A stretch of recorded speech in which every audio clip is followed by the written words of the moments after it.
Okay, if the board members could please make sure you have your microphones on, we're going to get started, please.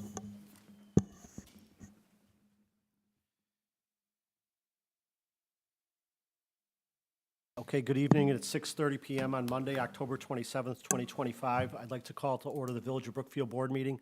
Would everyone please join me in a pledge of allegiance to the flag? I pledge allegiance to the flag.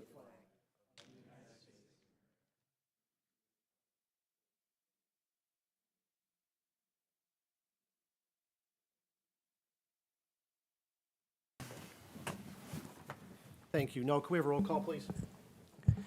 Trustee Ketchmark? Here. Trustee Whitehead? Here. Trustee Hendricks? Here. Trustee Narimatsu? Here. Trustee Gilhooley? Here. Trustee Kaluzny? Here. President Garvey? Here. And Noah Wright filling in for Clerk Melendez. Thank you, Noah. We do not have any appointments or presentations tonight. At this point in the meeting, I will open it up to public comment. And just because I think we have some newer people here that maybe have not been in meetings before, anyone could come up to the microphone now and make a public comment at this point on any topic at all, and we'll listen to that at this point. Later on, after this meeting adjourns, we have a committee of the whole meeting where we're discussing several topics, including possible rental registration ordinance. At the end of that meeting, there's a chance for public comment. While we are discussing the topic of the rental registration ordinance, I was going to, as chair of the meeting, open it up to public comment if specific to that topic. But if anyone wants to make any comments now, they can do it. They could stick around for later, however they want. I just wanted to make that clear. So knowing all that, if there's any questions, is there any public comment on this side that anyone would like to make at this time? Okay, hearing none. Is there anything on, any public comment on this side? Okay, hearing no public comment, we'll move on to reports of special committees, please. Trustee Narimatsu. Thank you. I'd like to make a motion to approve the corporate warrant dated October 27th, 2025 in the amount of $1,974,682.74. Second. The motion was made by trustee Narimatsu, second by trustee Kaluzny. Any highlights? About $61,000 for sidewalk improvements and $797,810 for water main improvements. Thank you. Do any board members have any questions or comments related to the warrant? Okay, hearing none, can we have a roll call, please? Trustee Ketchmark? Aye. Trustee Whitehead? Aye. Trustee Hendricks? Trustee Narimatsu? Aye. Trustee Gilhooley? Aye. Trustee Kaluzny? Aye. Motion passes. I just wanted to give a quick shout out to our Public Works Department for all their work this past weekend. I got to see Lauren, our Public Works Director, at the Farmers Market handing out candy. And I know that they were really helpful for the Monsters on Main Street as well. And then I just want to do a quick PSA on leaf pickup.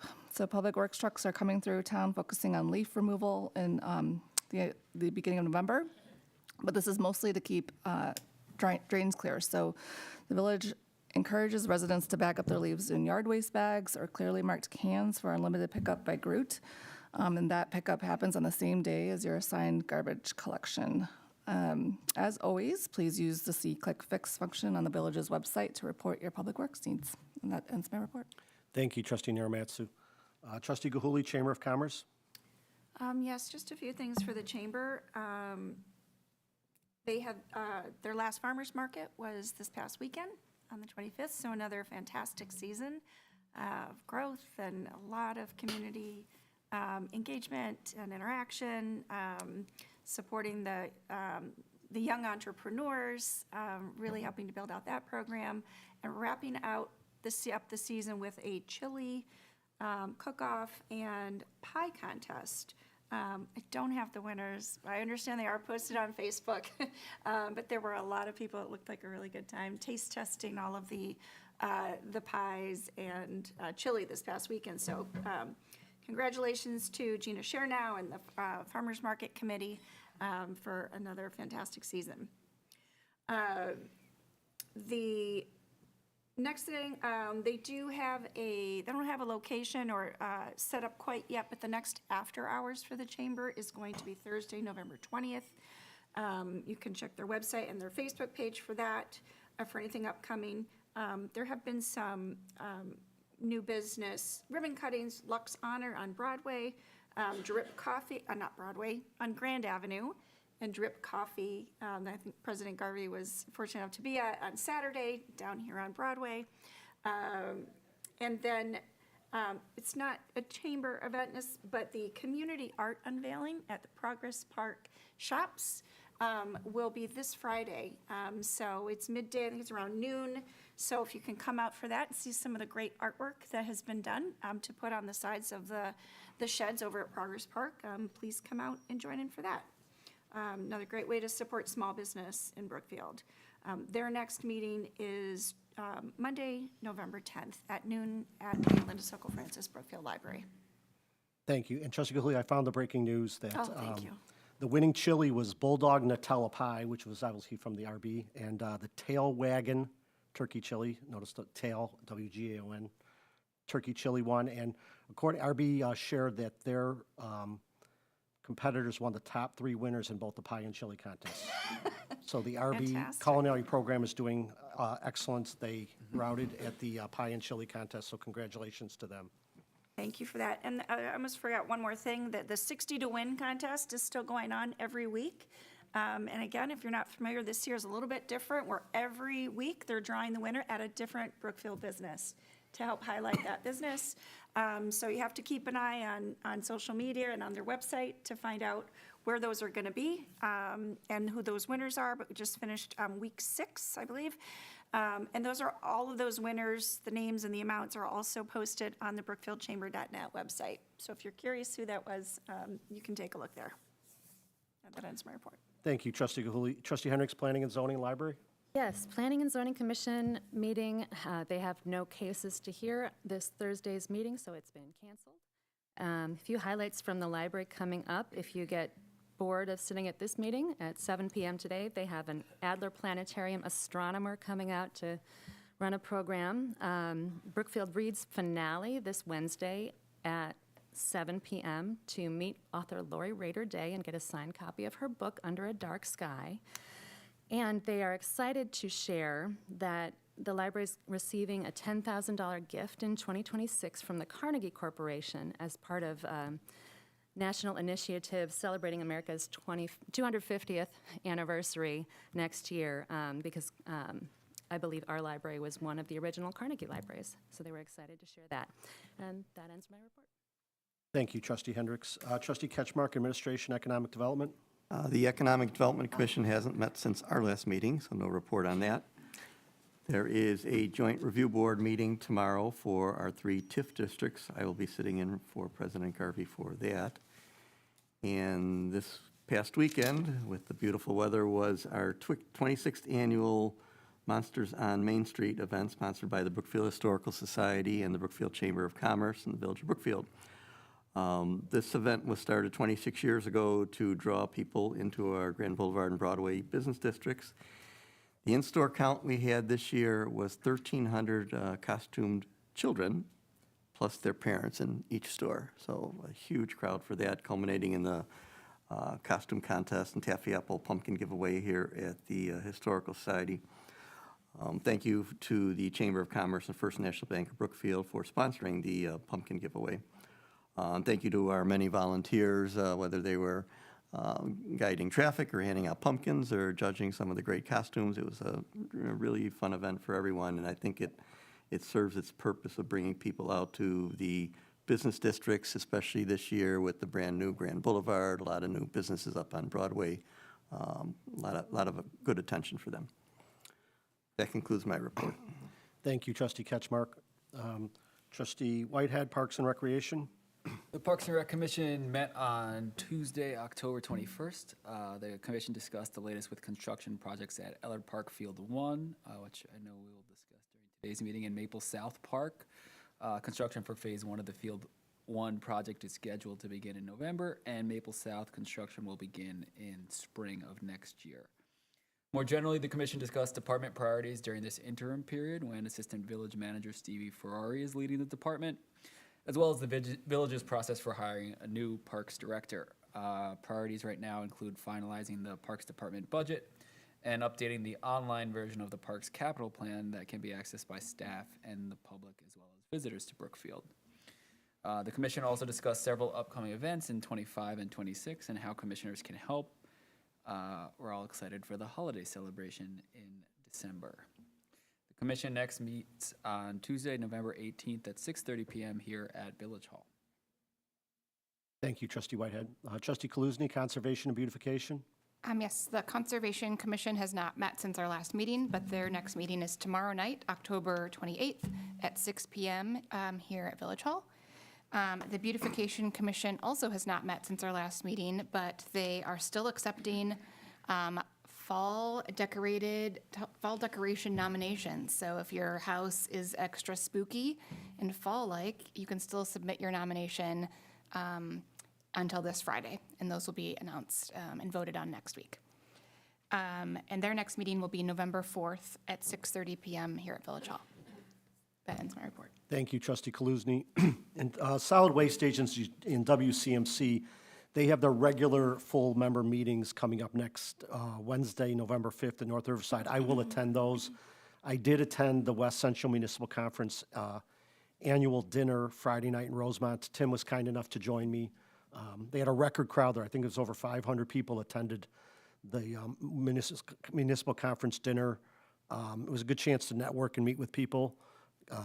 Fielded a lot of questions about how we were able to get so much infrastructure and lead service work done this year. Was happy to share some of that information or without giving away too many secrets, but that was a topic of many people at the tables about how to move forward with some of these projects that we are already way ahead of. So it was very pleasing to be there and meet some new people and meet a lot of our colleagues. So, and again, Tim, thank you for taking the time to come Friday night. Appreciate it. Brookfield Zoo, we continue to work with them. A lot of events. We've gotten through some Boo at the Zoo events with heavy weekend traffic with some of our own events. I think Friday night there will be some additional heavy traffic in that area. I think there's an event at the zoo Friday night. It is Halloween, and for those of you that have not heard, the Riverside Brookfield football team did make the state playoffs and was ranked so high they're hosting a home playoff game, which is Friday night at RB. So we expect a lot of traffic around the RB Hollywood area Friday night. The game's at 7:30, but our police department's already working with zoo staff to try to minimize the traffic impact and get the word out ahead of time. So that ends the reports of special committees at this point. I'd entertain a motion to pass the omnibus agenda. So moved. The motion was made by Trustee Kaluzny, second by Trustee Narimatsu. Roll call, please. Trustee Ketchmark. Aye. Trustee Whitehead. Aye. Trustee Hendricks. Aye. Trustee Narimatsu. Trustee Gilhooley. Aye. Trustee Kaluzny. Aye. Motion passes. Thank you. Moving on to the items under regular business. The first item, I'd entertain a motion to pass a resolution approving a design engineering services agreement for the 2027 water main improvements to Edwin Hancock Engineering Company in the amount of $374,800. So moved. Second. The motion was made by Trustee Kaluzny, second by Trustee Narimatsu. Any questions or comments? Okay, hearing none, roll call, please. Trustee Ketchmark. Aye. Trustee Whitehead. Aye. Trustee Hendricks. Aye. Trustee Narimatsu. Aye. Trustee Gilhooley. Aye. Trustee Kaluzny. Aye. Motion passes. Okay. The next item, I'd entertain a motion to pass a resolution authorizing the issuance of a notice of award to Lindblad Construction for the Ehlert Park Field 1 renovations, Phase 1 and Phase 2 in the amount of $554,900. So moved. Second. The motion was made by Trustee Kaluzny, seconded by Trustee Gilhooley. These are the Ehlert Park improvements that we talked about at past committee meetings. We talked about them earlier this year. This is a partnership with Riverside Brookfield High School and Western Conference to make some much-needed improvements at Field 1, the larger Western Conference field where both Western Conference plays, other travel teams play, and the Riverside Brookfield High School plays, and has partnered with us on other expenses already. The bids did come in higher than we had hoped or talked about, but as we talked about, we had to break this up into two phases. The first phase is the demolition that we're going to, if this bid is awarded, the demolition and the reconstruction of the dugouts and fences and screening or netting would be done in time for the spring baseball season to start. As I think most of you know, spring baseball starts, high school baseball optimistically starts usually around St. Patrick's Day, March 17th, even though it could be 35 degrees that day.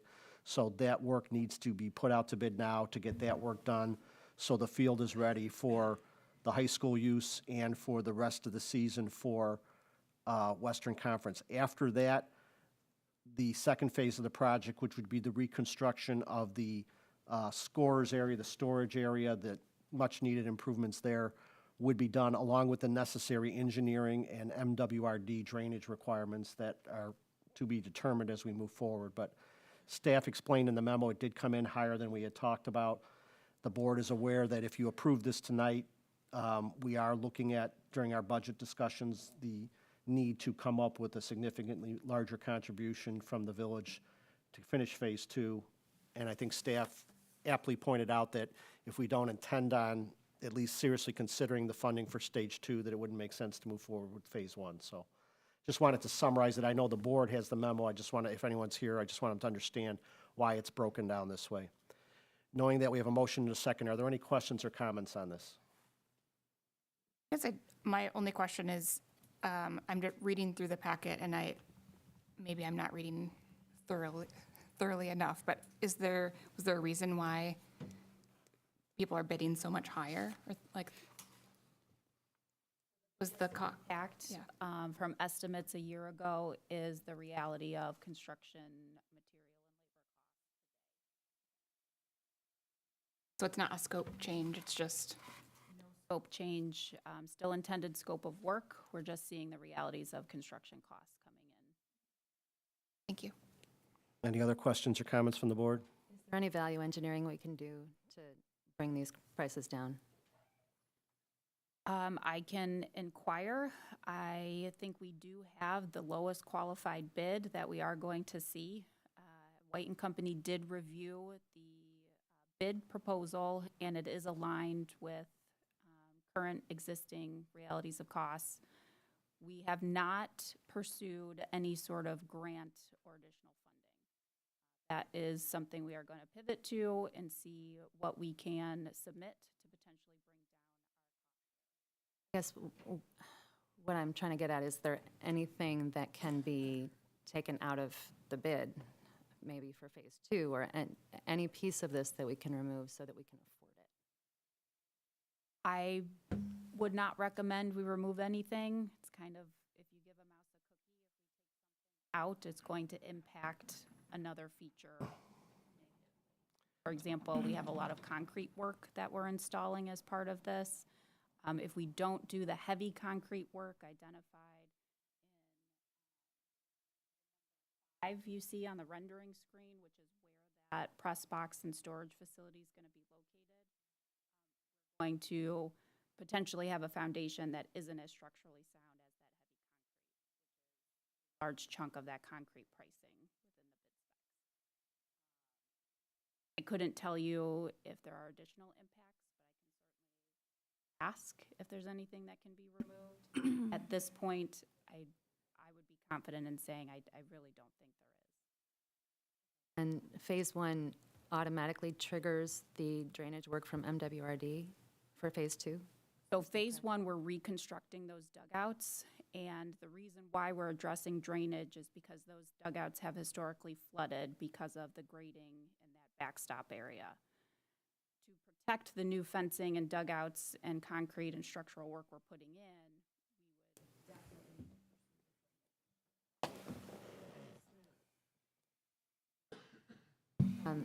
If we approve Phase 1, does the engineer have time to go back and take a look at how, if there is any way we can cut any costs from Phase 2?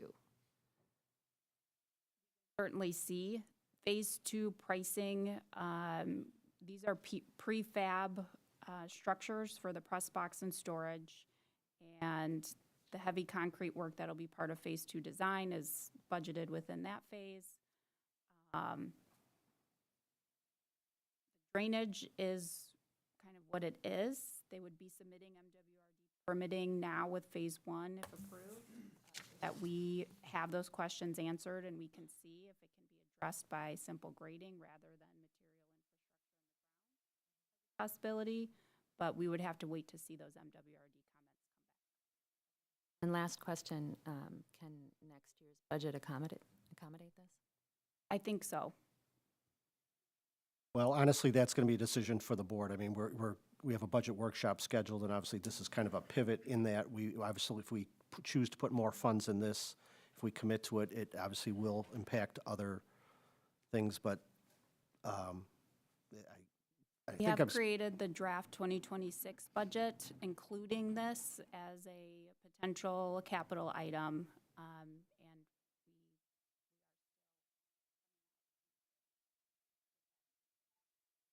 and we don't have commitments, but we've talked about seeking grants from various state agencies as well as township. And, I mean, our partners in this Western Conference and Riverside Brookfield have made substantial contributions. They committed to that. They're going to live up to that for the first part, but it will be a budget choice for the board going forward if we choose to do this. And I know there was some talk, if I remember, I think one of the parties expressed that maybe we thought we could save money by, I don't know if it was from previous, if Luke mentioned that maybe we could demolish it or save money by demolishing it ourselves. I don't think we're in the demolition business where we could safely demolish that to save a significant amount of money, because a lot of the cost of the demolition is the hauling and removal and everything else like this. So I think there was some hope that there could be some cost savings there. So I'm all in favor of Trustee Hendricks' idea of seeing if there's anything that, if there's any way to scale it back as we move forward without damaging the integrity of the, I don't know how long that building's been there.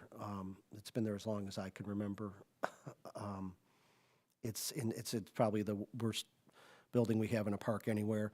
And the investment in the amount of equipment and things that we store in there. And I got to give credit to the Western Conference people and the RB people. They've tried to keep it up there. There's holes in the roof where the water was coming in, and then when they'd lose materials and storage because the roof was bad, and tried to patch the roof and everything else like this. But it's exceeded its useful life. So we've spent so much money on the park. I think it's an investment going forward. And if we don't do it this year or next year, it'll continue to look that way, and we'll have to do it at some point. It's not going to stay standing forever the way it is right now. It's probably almost uninhabitable or unusable right now, so. Are there questions, comments from the board? Okay, we have a motion and a second. Roll call, please. Trustee Ketchmark? Aye. Trustee Whitehead? Aye. Trustee Hendricks? Trustee Narimatsu? Aye. Trustee Gilhooley? Aye. Trustee Kaluzny? Aye. Motion passes. Thank you. The next item, I'd entertain a motion to pass a resolution amending the lead water service line replacement policy to allow for residents to upgrade their service line size. So moved. Second. Motion was made by Trustee Narimatsu, second by Trustee Gilhooley. Tim, I'm sorry, I lost my packet went out here. Could you just briefly summarize what this is, or can I put you on the spot to the changes in this, because my packet closed out, I got to reopen. Yep, I'm going to navigate to it right now. We, as the board is aware, for the last several years, we've been replacing lead lines, private lines and public lines in the public right-of-way, and on the private side of the Buffalo box. The board adopted several years ago a policy for how we are going to direct staff as to how we're going to handle, here it is, how we're going to handle the lead line replacements. One of the strange kind of issues, it doesn't really make intuitive sense to me, is we've basically said if the resident has a 1-inch copper or 1-inch lead line that they want to replace, we're going to pay for and replace it with a 1-inch copper line. What we found, and we've worked with the village engineer, and we've had several instances where the vagrancies of bidding is that sometimes the 1.5-inch copper line is actually cheaper to replace than the 1-inch line. So what this policy amendment is going to, if the board approves it, is basically to acknowledge in our policy, we will not upsize. If you want to upsize, we say we're not paying for that. That's on the homeowner. But if it's cheaper, if it's a win-win, that the resident might get a larger capacity water line and we'll pay less for the replacement. So what this policy amendment really accomplishes is basically changing that. So it turns it into a win-win. Thank you, Tim, for summarizing that. That's what's in the memo. Questions or comments from the board? That makes sense. Yeah, I agree. I guess my question would be, if it's cheaper to upgrade, why wouldn't we just upgrade everybody in those cases? Why would we wait for somebody to come out and ask? I believe if the resident wasn't contemplating going from a 1 inch to 1.5 inch, they may have to change the water meter then as well. And that would be an expense that they would not be prepared to. Typically, this project does not pay for the water main or the water meter replacement, just does the line. When you're doing a project that's going to necessitate the larger line, you're probably accommodating or thinking about funding the water meter replacement, whereas if automatically you may not be doing it if you had no need to do it. Does the water meter replacement, if the village were to then pay for that, is it still cheaper? Derek, if Derek Treichel, our village engineer, is approaching the microphone. So I think the policy covers all cases. So we've had some anomalies in the bid because the 1.5-inch services, we've only had a handful of them. And the contractor, for whatever reason, chose to bid those at a lower price than the 1 inch, even though the material's more expensive. On our water main project, the price for an 1.5-inch service is more than a 1 inch service. So I think the policy says is that the resident's responsible for the difference in cost. If they want to go up to an 1.5-inch service, it makes sense to allow them to do that at the time the service is being replaced, because the cost for an increase in service is not that much compared to if they come back 2 years later and try to put in a whole 1.5-inch service. So how will that apply? So on our projects where the bid price, it's and the numbers are in the memo. I don't have that one right in front of me, but it's about $2,000 more typically for an 1.5 inch. So the resident can choose to pay that cost. The anomaly is on the lead water service. If they choose to go to a larger water service, there's actually no increase in cost to the village, so no charge to the resident. I don't think we can take, there's about 600 or 700 services. We can't change them all to 1.5 inch, nor is there any benefit really other than maybe future, if someone was going to build a much larger house.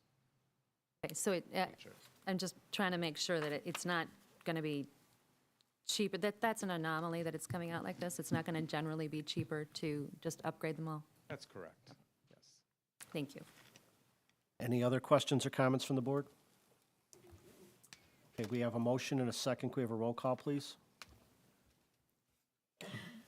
Trustee Ketchmark? Aye. Trustee Whitehead? Aye. Trustee Hendricks? Aye. Trustee Narimatsu? Aye. Trustee Gilhooley? Aye. Trustee Kaluzny? Aye. Motion passes. Thank you. That passes. That's the items we have under regular business. Tim, do you have anything by way of manager's report? Just to echo what Trustee Ketchmark announced, I was going to announce that tomorrow at 3:30 here in this room is our annual Joint Review Board meeting. It's an important meeting for the year. We have 4 TIF districts, tax increment financing districts in the village, and we are required by the state to invite all of the taxing bodies, so that's village, county, all the school districts, the library, to come and hear and talk about how the village is utilizing those scarce resources that are in the TIF budgets. And so that meeting will take place tomorrow afternoon. That is all. All right, thank you. We have no other items on the village board agenda, so at 6:59, I'd entertain a motion to adjourn the village board meeting. So moved. Second. Motion was made by Trustee Kaluzny, second by Trustee Whitehead. Roll call, please. Trustee Ketchmark? Aye. Trustee Whitehead? Aye. Trustee Hendricks? Aye. Trustee Narimatsu? Aye. Trustee Gilhooley? Aye. Trustee Kaluzny? Aye. Motion passes. Okay, we're adjourned at 6:59 PM. We'll just need a few minutes before we start the committee of the whole meeting. Thank you.